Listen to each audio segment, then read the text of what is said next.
My husband's mistress broke into our house while we were sleeping, not to harm us, but to leave divorce papers on his nightstand with an ultrasound photo attached. I stared at my sleeping husband of 8 years, wondering if the child in that grainy image was the only reason he'd married me in the first place. The clock read 3:24 a.m. when I heard the front door close. At first I thought David had gotten up for water, but when I rolled over he was right beside me, his chest rising and falling in deep sleep. Someone else was in our house. I nudged him away, heart pounding, but before he could fully open his eyes I heard the sound of heels clicking down our hardwood hallway, then nothing. "David," I whispered, gripping his arm. "Someone's here." He shot up, fumbling for his phone to call 911, but I was already moving toward our bedroom door. That's when I saw her, a silhouette retreating down our staircase, tall, slim, with long hair cascading down her back. Not a burglar's profile. "Wait," I called out, my voice breaking the silence. She turned, and in the dim light from our porch lamp streaming through the window, I saw her face. Solemn, beautiful, and somehow familiar, though I couldn't place her. She didn't run. Instead, she looked directly at me. "Ask him about Emily," she said, her voice steady. "Ask him about Westlake." Then she was gone, the front door clicking shut behind her. When I returned to our bedroom, David was standing, baseball bat in hand. "Did you see them? Should I call the police?" "It was a woman," I said, watching his face carefully. "She left something." That's when I noticed the manila envelope on his nightstand. Imp IT were divorce papers, not ours, but ones with his name and another woman's, Emily Chen. The second page held an ultrasound image dated 3 weeks ago with the words 12 weeks scribbled in the corner. "What is this?" I asked, my hand trembling as I held up the papers. "Who is Emily?" The color drained from David's face. "Becca, I can explain." He started, but his phone lit up with a text. In his panic, he hadn't locked it. The message pre-grew showed clearly. "Did you tell her yet? I am tired of waiting, David." As he scrambled to hide the phone, a folded note fell from the envelope, a handwritten letter addressed to me. "Dear Rebecca," it began, "before you hear his lies, you should know your husband isn't who you think he is. He's been living 2 lives for years, and now that I am pregnant, I can't keep quiet anymore. But here is more you need to know about Westlake Investment Partners, about your family's money, and about why he really married you 8 years ago." The foundations of my world shifted that night. The break-in wasn't the crime. The crime was the life I'd been living without knowing it.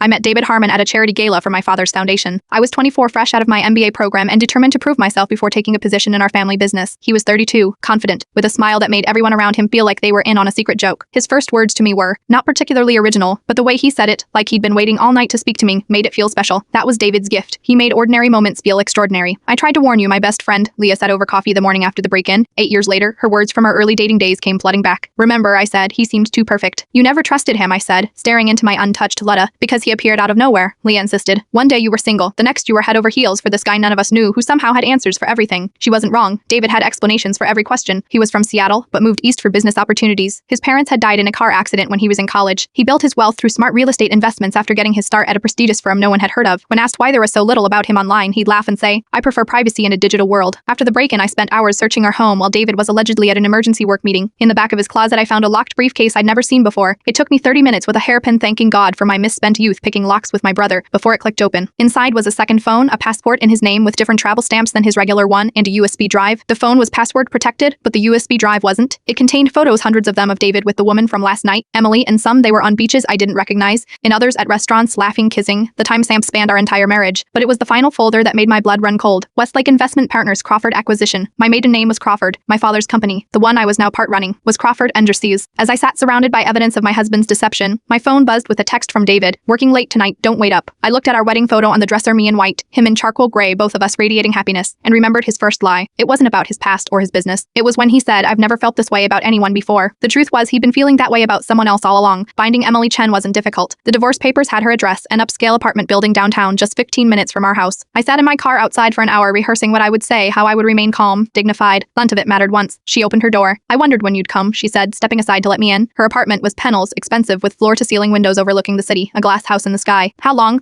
I asked, refusing the offered seat. "How long have you been with my husband?" She smiled, but there was no warmth in it. "That's the wrong question, Rebecca. He isn't your husband, at least, not legally." My knees weakened, and I sank onto her white leather couch. "What are you talking about?" Emily disappeared into another room, returning with a marriage certificate. "David Harmon and Emily Chen married the 12th of June, 2013, 3 years before I'd met him. He never divorced me," she said, sitting across from me, "which makes your marriage ceremony a meaningless performance." The room spun. "That's impossible. We have a marriage license." "With what social security number, what birth certificate?" she asked. "The David Harmon you married isn't real." I thought about our wedding day, how he'd insisted on handling all the paperwork himself. "You are busy with the event planning," he'd said. "Let me take care of the boring legal stuff." I'd been grateful then. "Why are you telling me this?" I asked. "Why break into our house?" "Because I am pregnant," she said, hands instinctively moving to her still, flat stomach. "And because he's emptied our accounts, I think he's planning to disappear." The pregnancy revelation hurt, but it was the financial warning that snapped me to attention. David had been managing our finances for years, including my trust from my grandmother and my shares in my father's company. "Here is more," Emily said, pulling out a laptop. "David's not a financial advisor or real estate investor. He targets wealthy families, particularly ones with daughters who stand to inherit significant assets." She turned the screen toward me. On it was a news article about a woman in Seattle who had lost millions to a man she'd married. The photo was grainy, but the man was unmistakably David, though the name in the caption read Daniel Harper. "He's done this before," Emily continued. "I was his first success story. My family owns tech patents worth millions. After we married, he gradually gained control of my inheritance, then vanished with it 3 years ago. I've been tracking him ever since." "Why didn't you go to the police?" I asked. "I did, but he's good good at covering his tracks, and honestly, I was embarrassed. Then 6 months ago, I found him, with you. I was going to expose him immediately, but she paused. I discovered I was still in love with him, so I confronted him privately instead, and he swore he loved me, that he had made a terrible mistake. We've been seeing each other for months. He promised to end things with you, to make our marriage right again. Her laugh was bitter. Then I got pregnant, and suddenly he had excuses. More time, more money needed.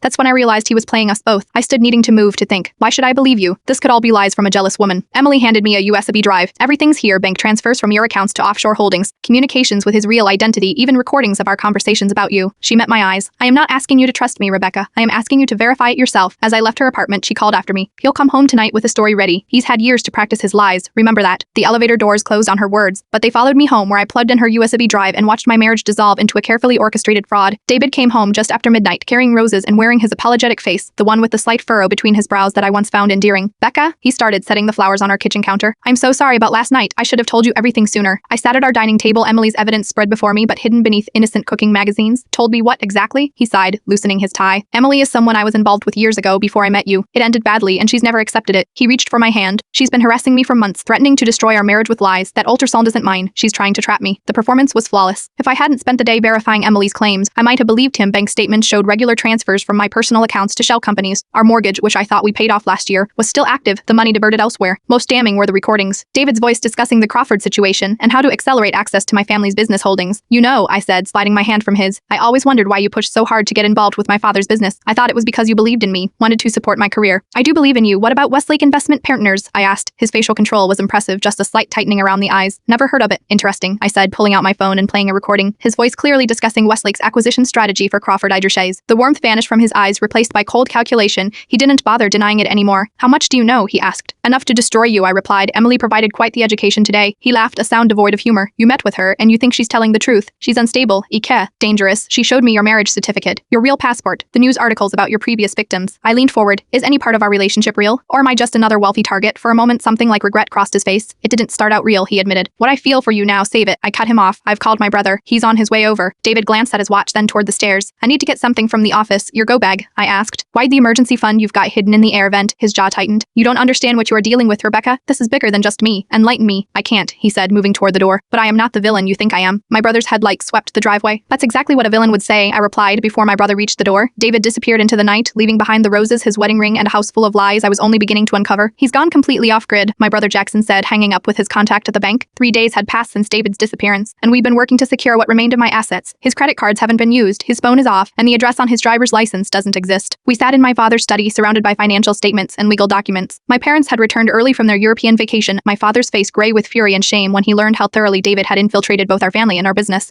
How much did he get? I asked, dreading the answer. Jackson hesitated. From your personal accounts, about $2 million, but the bigger issue is Westlake Investment Partnerships. They've been quietly buying Crawford undersized stock through various fronts for years using information David provided. They now control nearly 20%. Who's behind Westlake? My father demanded. That's the thing, Jackson said, turning his laptop toward us. It's a shell corporation within a shell corporation, but the money trail leads to someone named Victor Mercer. The name meant nothing to me, but my father went still. Victor Mercer, he repeated. Are you certain? You know him? I asked. He was my partner when I started Crawford, my father said quietly. We had a falling out. He felt I cheated him out of his fair share when the company took off. So this is what a decades-long revenge plot. The idea seemed absurd, like something from a movie, not my real life. Victor always played the long game, my father said, but using my own daughter. His voice broke, something I'd never heard before. My phone buzzed with a text from an unknown number. Storage Unit 247, Riverside Facility, key code 8463. Go alone, Emily. I excused myself, claiming exhaustion, and drove to the storage facility. Unit 247 was at the back, away from security cameras. Inside was a single filing cabinet and a burner phone. The top folder was labeled Victor Mercer, filled with photos of an elderly man with cold eyes. Paper clipped to his image was a younger photo, the man standing beside my father at the opening of their first factory. The second folder contained surveillance photos of me from years ago,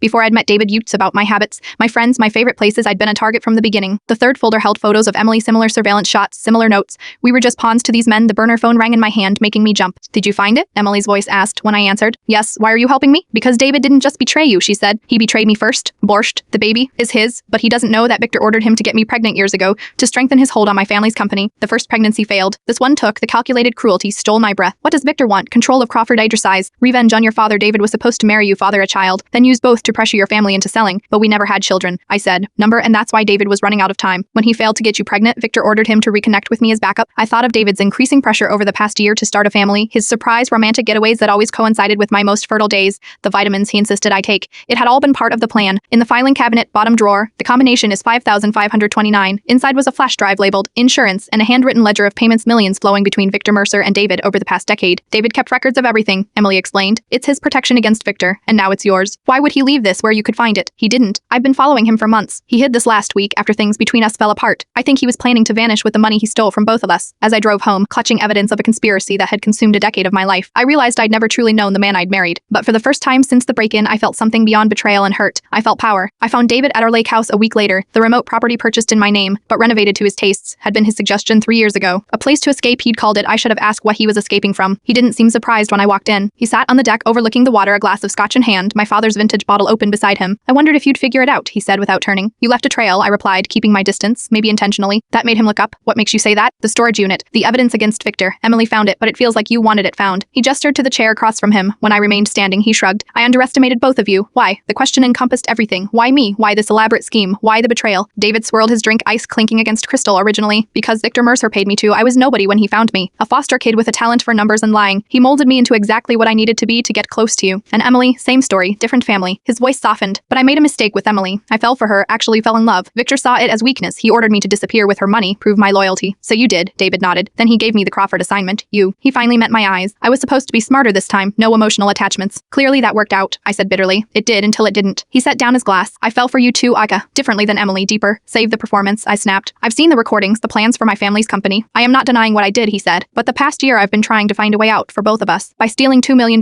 from me, by getting Emily pregnant again. He flinched at that. I didn't know she was pregnant until she broke into our house. Victor pushed us together again when I wasn't meeting the timeline with you. But I never intended. He stopped. It doesn't matter what I intended. The damage is done. Why tell me all this now? Why not just disappear with the money? David stood, moving to the railing. Because I am Diane Aka. I laughed in disbelief. Another lie to manipulate me? He turned, and in the fading light I noticed what I'd missed. The yellowing of his skin, the weight loss hidden beneath expensive clothes, the fatigue etched into his face. Pancreatic cancer, he said quietly. Stage 4, 3 months, maybe 4. I wanted to call his bluff, but something in his eyes stopped me. Even if that's true, why should I care after everything you've done? You shouldn't, he admitted. I just wanted you to know that I am not running from the consequences. I am running out of time. He reached for an envelope on the table. Everything I took from you is here, account numbers, transfer authorizations, and this, he handed me a USB drive, has enough to destroy Victor Mercer 10 times over. Why would you give me this? Because despite everything, what I feel for you is real. He stepped closer. And because I need one thing from you before I go. What could you possibly expect from me now? His eyes held mine, vulnerable in a way I'd never seen before. Forgiveness? The request stole my anger momentarily, replacing it with confusion. Forgiveness? I repeated. Not for me, he clarified. For yourself. The anger you are carrying. The betrayal. The humiliation. The rage. It will eat you alive if you let it. I've watched it consume Victor for 30 years. Don't let that happen to you. As the sun set over the lake, casting long shadows between us, I realized this was the first honest conversation we'd ever had. The first time I was seeing the real David, broken, manipulative, dying, and perhaps in his own twisted way, trying to make amends. I didn't offer forgiveness. Instead, I took the envelope, the USB drive, and walked away, leaving him alone with the remnants of his false life and the truth of his impending death. Whether his illness was real or his ultimate con, I couldn't say. But I knew that whatever happened next would be my choice, not his. 6 months after the lake house confrontation, I stood in the cemetery watching as they lowered David's casket into the ground. The cancer had been real. He lasted 5 months instead of the predicted 3, fighting until the end for reasons I couldn't understand. Emily stood on the opposite side of the grave, her pregnancy now visible beneath her black dress. We nodded to each other, connected by the man who had broken both our hearts. The investigation into Victor Mercer was ongoing, the evidence David provided proving invaluable. My father's company remained intact, though the scandal had cost us in stock value and reputation. Recovery would take years, but we would survive. You didn't have to come, Leah said, squeezing my hand as the small gathering dispersed. Only a handful of people had attended Emily. Myself, a few men who looked like business associates, no one who seemed like genuine friends. Yes, I did, I replied. In David's final weeks, I visited him in the hospice, not out of forgiveness or love, but curiosity. I wanted to understand the man behind the lies, to see if anything real existed beneath the performance. Why did you stay until the end? I'd asked him during our last conversation, his body frail beneath hospital sheets. You could have disappeared with the money, lived your remaining time in comfort somewhere Victor couldn't find you. He'd smiled weakly. And missed the chance to see you take him down. Never. You think I am doing this for you? No, he'd said. You are doing it for yourself, for justice. That's what I've always admired about you, Rebecca. Your moral compass points true, even when everyone around you fails. After the funeral, I found myself at our old house, now sold to a young family with children who would fill it with genuine love. I'd kept one thing from my marriage, the lake house, reclaimed and renovated into something that was entirely mine. Emily called that evening. He left everything to the baby, she said without preamble. I know, I replied. His lawyer contacted me. Not just the money, she clarified. The evidence against his past victims, details on all of Victor's operations. It's an inheritance of truth, not wealth. What will you do with it? She paused. What we've already been doing. Make it right as much as we can. In the months since David's confession, Emily and I had formed an unlikely alliance. Together, we'd contacted his previous victims, helped them reclaim stolen assets, rebuild their lives. It was a strange sisterhood born from shared betrayal. Have you decided? This was the choice I'd been wrestling with since learning of David's death. In his will, he'd asked if I would be part of his child's life, not as a replacement mother, but as family, a connection to the father they would never know. It was audacious, presumptuous, and entirely in character for him to make such a request. I am still thinking, I said honestly after we hung up. I walked to the lake's edge, watching moonlight ripple across dark water. The past year had transformed me in ways I was still discovering. I'd lost a husband I never truly had gained clarity I never knew I needed, and found strength in the breaking and rebuilding. Whether David had genuine genuinely loved me in the end didn't really matter. What mattered was who I chose to be in the aftermath of his deception. Could I separate the innocent child from the sins of its father? Should I find space in my heart for compassion without compromising my own healing? These were questions without simple answers. As stars appeared overhead, I realized that the most powerful choice wasn't about forgiveness or revenge or even justice. It was about reclaiming my story from those who tried to write it for me. David's final con had been his most insidious, forcing me to confront moral complexities beyond simple right and wrong, pushing me toward grace I wasn't sure I possessed. Tomorrow I would call Emily with my answer about the baby Nayant. I would sit with the ambiguity, letting it teach me that some questions can only be answered by living through them. The water lapped gently at the shore, rhythmic and soothing. Whatever I decided, this much was certain. My life was my own again. The choices ahead were mine to make, the consequences mine to bear. The future unwritten, but undeniably mine. In that moment of clarity beneath the stars, I finally felt free of the glass house marriage that had contained but never truly held me.